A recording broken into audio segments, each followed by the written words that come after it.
From the headquarters of Telesur English in Quito, Ecuador, I am Estefania Bravo, and this is From the South.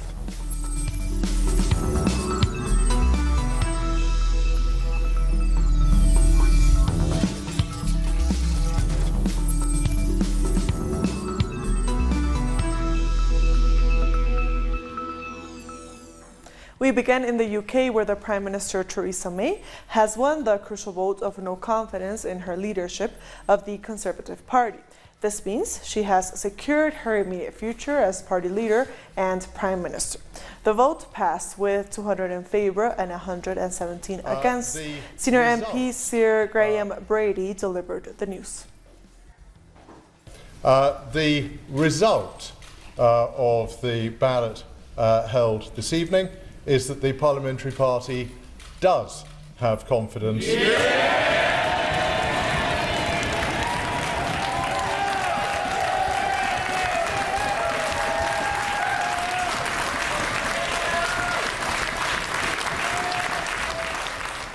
Our correspondent Pablo Navarrete from London explains what happens now that Theresa May has survived the confidence vote. So British Prime Minister Theresa May has survived a no-confidence motion put forward this evening by her party. She received 200 votes in favour of her remaining leader, opposed to 117 that wished to see her step aside. Now, the result is a positive development for her, of course. With her leadership in such turmoil, she became leader of the Conservative Party with 199 votes in July 2016. So many will see this as a positive result, some 63% of the vote. However, the problems will begin once again immediately when she travels to Brussels tomorrow for a summit. Leaders there have reacted positively to her remaining leader of the Conservative Party, but have once again reiterated that there will be no renegotiation of the Brexit deal, which has caused so much concern within her party, especially by the Brexit wing, members of which initiated this process. So Theresa May has survived the leadership challenge, which means that her party won't be able to challenge her for another 12 months, although she has made a commitment that she won't be fighting the next general election in 2022 for the Conservative Party. It will remain to be seen how she still thinks that she will pass the deal that was meant to be voted on Tuesday in the British Parliament, which she postponed. It has to now go to a vote in the British Parliament before the 21st of January. And as we know, the European Union leaders have said they will not be renegotiating. So Theresa May has survived for now. The remaining days will see where this now takes her and her Brexit deal, which is still deeply unpopular. We thank Pablo for that report. And meanwhile, British Prime Minister Theresa May says she's pleased to have received the support of her colleagues. Speaking outside her Downing Street residence, she urged her colleagues to get on with the job of delivering Brexit. This has been a long and challenging day, but at the end of it, I'm pleased to have received the backing of my colleagues in tonight's ballot. Whilst I'm grateful for that support, a significant number of colleagues did cast a vote against me, and I've listened to what they said. Following this ballot, we now need to get on with the job of delivering Brexit for the British people and building a better future for this country. A Brexit that delivers on the vote that people gave, that brings back control of our money, our borders and our laws, that protects jobs, security and the union, that brings the country back together rather than entrenching division. Moving on, Venezuelan President Nicolás Maduro has accused the United States of plotting a new attack against him and his government. Maduro said that U.S. National Security Advisor John Bolton is in charge of an operation hoping to assassinate the Venezuelan president and facilitate a coup d'etat. He said his government has evidence that the Colombian government is facilitating the training of Colombian and Venezuelan paramilitaries. Maduro said his government wants dialogue and respect between his country and the United States. Now, I come again to condemn that plot prepared from the White House to attack democracy in Venezuela, to assassinate me, and to impose a dictatorial government in Venezuela. It was John Bolton was assigned as the head of this plan to bring violence to Venezuela and to seek a foreign military intervention with a plan to assassinate Maduro and impose a transitional government council. Hay una negación permanente de que en Venezuela hay una democracia. There is a denial las declaraciones del gobierno de Estados Unidos y sus that satélites. there's democracy in Venezuela. En Venezuela hay que restituir la democracia. They keep talking about how we have to return democracy to Venezuela and how Maduro is a dictator. Why do they call us a dictator? Para justificar cualquier acción To contra justify Venezuela. any action against Venezuela. Es una operación simple. It's a simple operation. Al lado de esto hay una campaña de desinformación Alongside that, there's a campaign of disinformation con ningún país del unparalleled mundo. in any other country of the world. Los más altos niveles estaba en At cuenta, one of its highest informado levels y autorizó el was dron contra Nicolás Maduro. absolutely informed and authorized that drone attack against myself. Y que el mismo personaje And that the que people, autorizó el uso del dron the y el person who asesinato del presidente authorized Nicolás Maduro the use of that drone to assassinate President protege Maduro a protects los autores intelectuales y the planificadores del masterminds atentado behind que the viven attempt, protegidos por el gobierno de Estados Unidos en la Florida. protected Unidos also from the United States. se ha aumentado They have increased el dinero the de amount of partidas money secretas of secret funds dirigida al soborno y a la intended compra y al to quiebre de bribe oficiales venezolanos para and que los utilicen break en un apart, win pronunciamiento, over en un disturbio Venezuelan militar contra el gobierno officers legítimo y la democracia venezolana. to Han aumentado la take cifra action de against 40 democracy. millones de dólares a 120 millones de dólares. Y ese This has been recurso, set up to $120 million in this fund to bribe Venezuelan military officers encontraría las manos de to John Bolton metido en ese recurso. collaborate. So this plan of John Cuenta Bolton's con otro centro de operaciones, has another operational la center, base aérea de Tolemaida, en el Melgar, Colombia. the Tolmeda Air Base in Colombia. Whilst denying his claims, the Colombian government has responded to President Nicolás Maduro. Through the Ministry of Foreign Affairs, the administration of Iván Duque has said that it is committed to political and diplomatic action to remove the elected government of Venezuela. Bolivian President Evo Morales has condemned a fire set by protesters to an electoral court in the department of Santa Cruz. Opposition supporters and students from the University of Gabriel René Moreno were protesting against Morales and his plans to run for re-election.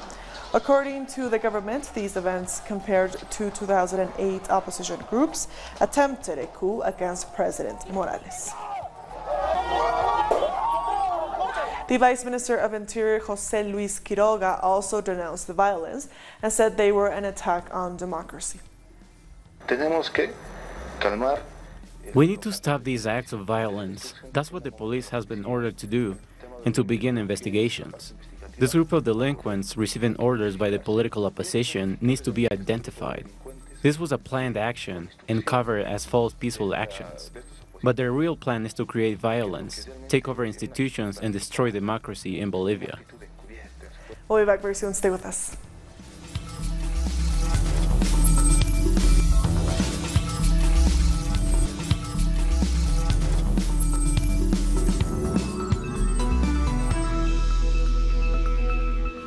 Welcome back. Costa Rican Vice President Epsi Campbell has resigned from her position as Foreign Minister following a controversy over a series of nominations she made.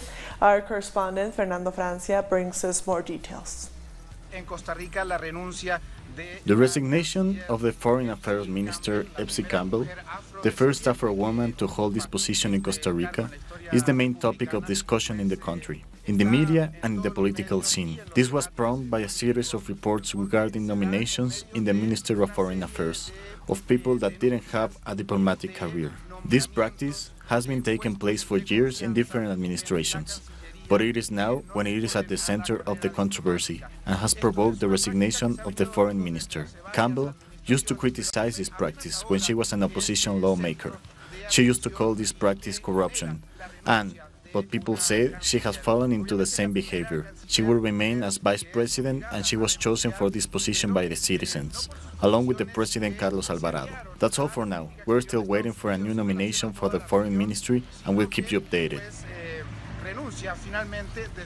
We thank Fernando for that report. The Mexican President Andrés Manuel López Obrador has signed a bill to withdraw the education reform proposed by his predecessor, Enrique Peña Nieto.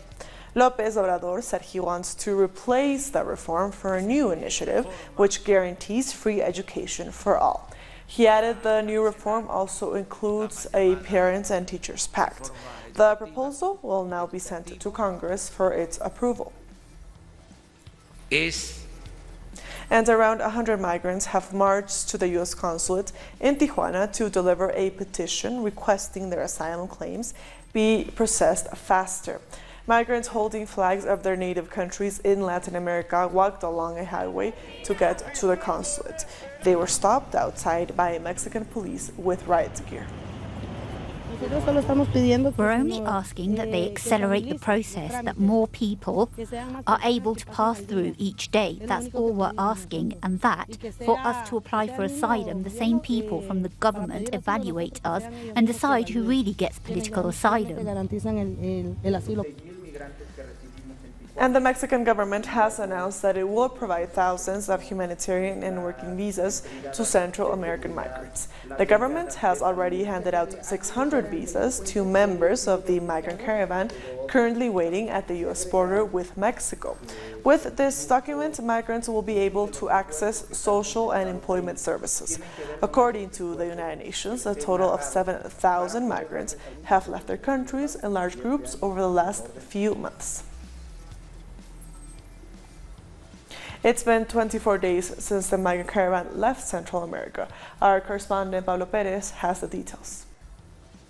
Well, it is the 24th day since the migrants from the migrant caravan arrived here at Tijuana, Baja California, in the border between Mexico and the United States. And, well, it has been revealed the contents of the letter that members of the caravan delivered yesterday at the North American General Consulate here in Tijuana. In that letter, they do not only responsibilize the United States government for what they call the obstacles they put in to the ones that are seeking refugee or asylum status, but also they say that the United States has some high level of responsibility in the situation of their original countries, Honduras, El Salvador, and Guatemala. They blame the extractivist policies of the North American, the United States companies operating in their countries well into the last century, and also they say they blame for the back of the United States government to the government of the Juan Orlando Hernandez president that they say was elected in a non-democratic election. That let's us remember he has a close contender in the leftist candidate, but they say the election was rigged to favor Juan Orlando Hernandez, that then was backed up by the United States government. And so they say the United States have a high level of responsibility in the condition that forced them to leave their countries. We thank Pablo Perez for that report. It's been 4 months since the start of the Venezuelan return to the homeland plan. And so far, over 10,000 people have participated in the government initiative, many denouncing xenophobia and work-related abuses. The return of Venezuelans to their country is making an impact internationally. The stories they tell speak of the abuses and politicization of migration, something they themselves had to discover. We experienced humiliation. At one point, some kids spit in the face of my son. That, to be honest, was an extremely low point for me. The government plan to assist in the reparation of citizens has been attacked by the media, but at the same time hides the reality of other countries that do not respect basic rights. Social nature and human nature have to affect governments which don't take care of their people. And so surely this has created some uneasiness among those who have attempted to keep Venezuelan migrants in some sort of sequester in other countries. They do this in order to paint them as suffering in order to receive international aid funding and continue the campaign against Venezuela. I think the main reason why the program has been attacked is because it's a program which has been effective, visible and overall dignified, because people are returning to Venezuela in the best possible way. It was a way of being treated. I don't know how to describe to you how bad it was for us there. They describe the xenophobia, the labor exploitation, and the discrimination that the international governments do not talk about. Xenophobia is an induced process. It's transmitted culturally. It isn't something we're born with. People have been loaded with that xenophobic dynamic as if it were a natural process of human life. Many of the more than 10,000 Venezuelans who have returned come from a reality that they hadn't known. The government had this to say about it. Today, for the first time, Venezuela has economic migrants who suffer exclusion and violations to their human rights in the countries they have migrated to. And Venezuela can say that we defend our model because Venezuela is the country that receives the second largest number of migrants on our continent. Over the last decade, we have received immigration from Asia, from Africa, from the Middle East, from Europe, from our continent. We have taken them in as they are, our brothers who have arrived at our borders for a better life or for personal reasons or fleeing war, as in the case of Colombia. There are up to 6 million Colombian migrants. Up until now, the Return to the Homeland Plan has returned Venezuelans from 8 countries. The Venezuelan Foreign Ministry has said that the plan will remain active for the year 2019 in order to continue defending the human rights of Venezuelans. The president of the Caribbean Court of Justice is bringing down the gavel on countries that have failed to join the regional court. Only 4 of 15 Caribbean states are signatories to the court's appellate jurisdiction. Justice Adrian Saunders is telling regional countries to stop procrastinating and get on board as full members. He added that some states do not need a referendum to join the Trinidad-based court. Last month, Grenada and Antigua and Barbuda voted against the court, replacing the London-based Privy Council. Justice Saunders says while this outcome was disappointing, it will not deter the court from being an instrument of justice. 4 Caribbean countries are to benefit from a regional rainwater harvesting project to strengthen their climate resilience. Grenada, Haiti, St. Lucia, and Jamaica have been earmarked for the installation of systems which would help manage their water challenges. This is critical in light of forecasted periods of drought made worse by frequent El Niño events in the Caribbean. Caribbean meteorologists predict that 2019 may be the hottest year on record as a consequence of climate change. Bolivia is boosting new actions to strengthen policies aimed at reaching gender equality and the end of violence against women. Achievements in social policies, particularly in the last decade, have managed to improve the situation of millions of people, among them women.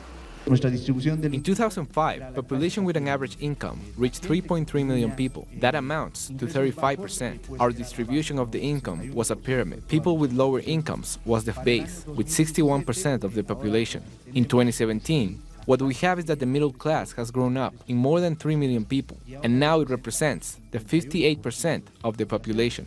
The nationalization of strategic companies like hydrocarbons gave economic strength to the state and also to the redistribution of the wealth of the country, with 3 permanent bonuses. Conditioned transfers are the core of the social policy. We have the Juancito Pinto bonus, the Juana Azurduy bonus, and the pension fund, Renta Dignidad, that benefits 5.4 million people that represent 49% of the Bolivians. Besides the redistribution of the state income, there are specific laws that protect women and children, but are still insufficient to face the machismo problems that led to domestic violence. We have released a survey on the prevalence of violence against women. We have been working under different guidelines: physical, psychological, sexual, economic violence, from which 7 out of 10 women suffer from kind of violence. 60% of these women are from rural areas. This meeting between authorities and representatives from social sectors seek not only more resources from the state, but also a balanced distribution. It is important that women are at the center of these issues, with shared experiences in which they tell us how in the distribution of resources we can bring a wider view, a gender view. With this purpose, the government created a cabinet of 7 ministers and a special office to move forward on gender equality. 1,500 women from the rural area and small populations have been chosen as communal promoters. One of their main jobs is to report gender violence. We'll be back very soon. Stay with us.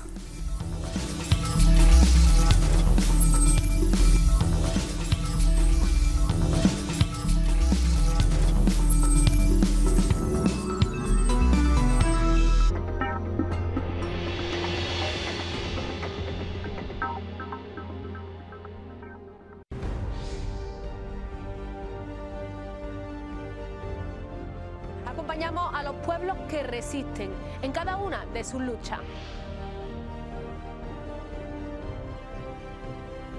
Somos esa ventana que se abre para visibilizarlos entre fronteras.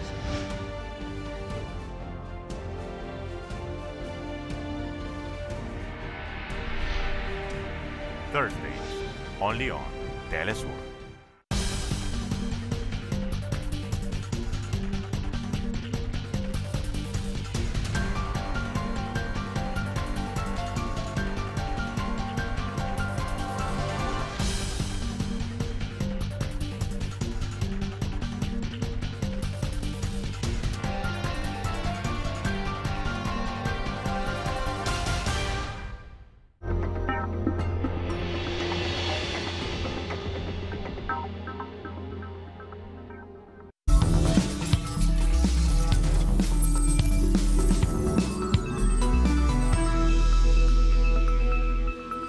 Welcome back. Donald Trump's former attorney Michael Cohen has been sentenced to 3 years in prison. Cohen was sentenced for his role in the payment of hush money to women who said they had affairs with Trump and for lying to Congress. Prosecutors argued that the hush money payments violated campaign finance laws. Cohen said the payments were directed by Trump, implicating him in a possible campaign finance law violation.